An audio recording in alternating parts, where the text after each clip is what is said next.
The Revolution of 1910 that swept Mexico also deeply affected the United States, and the two countries would never be the same. The revolution pit the rich against the poor and the landless against the landholders, cost 1.2 million lives, removed the old order, and ushered in the modern era. As the first decade of the 20th century progressed, discontent with the government of Porfirio Díaz began to spread throughout the country. During his time in office, key principles such as social justice and the exercise of democracy had been ignored. The Mexican Revolution. In 1908, Porfirio Díaz announced that he would retire from power at the end of his term because he believed that Mexico was ready for democracy.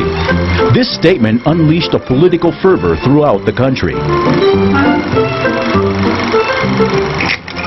In his book, The Presidential Succession in 1910, Francisco I. Madero set forth the need for a peaceful and democratic change.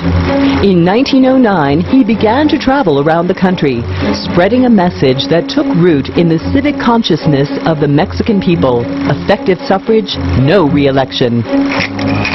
As Madero's popularity increased, the government had him arrested. He was still in prison when the presidential elections were held, and Porfirio Díaz was elected for the 7th time. Madero was able to escape, and he issued the Plan of San Luis, calling the election null and void and urging the people to take up arms for the cause of democracy. The revolution erupted on November 20th, 1910. Peasants, laborers, miners, intellectuals, and the middle class joined the fight. When the revolutionary forces occupied Ciudad Juárez, the government was forced to sign a peace treaty. Porfirio Díaz resigned the presidency and went into exile. Madero made his triumphal entry into Mexico City. However, as the victor, he did not simply take over as president. He waited for new elections so that he could legitimately claim the presidency through the will of the citizens. But Mexico continued to experience very difficult times, economically, socially, and politically.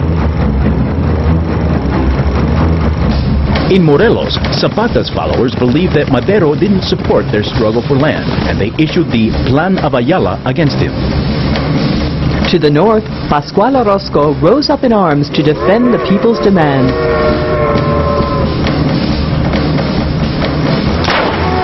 Meanwhile, prominent members of the old regime organized the overthrow of Madero's government.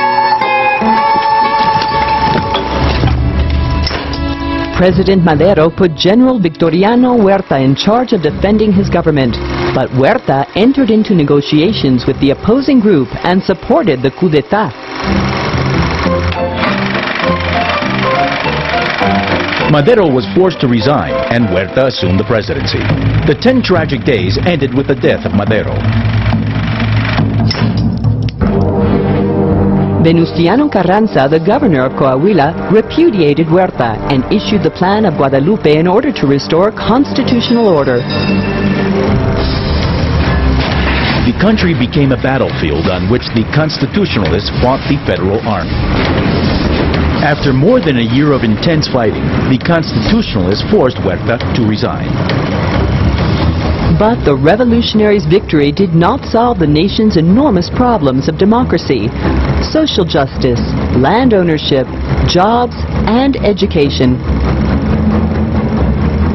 The followers of Carranza, Villa, and Zapata all wanted to be the ones to decide the country's course. As they were not able to come to an agreement, the revolution split into various factions. At the Aguascalientes Convention, the followers of Villa and Zapata imposed their views, which focused more on social policy. The convention declared itself sovereign and repudiated Carranza. Carranza moved his government to Veracruz and, starting in 1915 and supported by Obregon's troops, began an intense military campaign against Villa and Zapata. With the military situation going his way, Carranza calls on Congress to draft a new constitution. It was adopted on February 5th, 1917. Although different factions continued to vie for power, the Constitution opened the way for the country in the years following the Revolution by including the principles for which the country had fought: democracy, education, agrarian reform, and labor rights.